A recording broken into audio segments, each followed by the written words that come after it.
জুলাই আগস্টে গণহত্যায় শেখ হাসিনার বিরুদ্ধে তদন্ত প্রতিবেদন এবং সেই সময় চাংখারপুলের গণহত্যার তদন্ত রিপোর্ট ঈদের পরে জমা দেওয়া সম্ভব হবে বলে জানিয়েছেন chief prosecutor advocate Mohammad Tajul ইসলাম।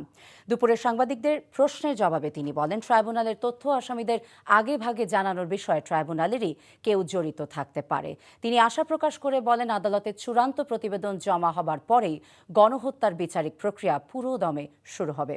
বৈষম্য বিরোধী আন্দোলনে আশুলিয়ায় হত্যার পর ৬ জনের লাশ পোড়ানোর ঘটনায় আটক ২ আসামিকে বৃহস্পতিবার হাজির করা হয় ট্রাইব্যুনালে।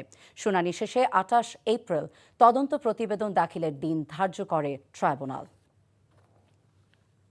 শেখ হাসিনার মামলার ব্যাপারে যেটা কমান্ড রেসপন্সিবিলিটির মামলা, এটা হলো সবচেয়ে বেশি ডকুমেন্ট এখানে ইনভলভড, সেটারও চূড়ান্ত পর্যায়ের কাজ চলছে। আশা করছি ঈদের পরে সেটাও চলে আসবে। আমরা আশা করছি এই মামলাটার ফর্মাল চার্জ দাখিলের মধ্য দিয়েই হয়তো আনুষ্ঠানিক বিচারের কাজটা শুরু করা যাবে। যে চানখারপুল সংক্রান্ত যে আলাদা একটা মিসকেস ছিল, সেটিরও তদন্ত রিপোর্ট খসড়াটা আমাদের হাতে চলে এসেছে।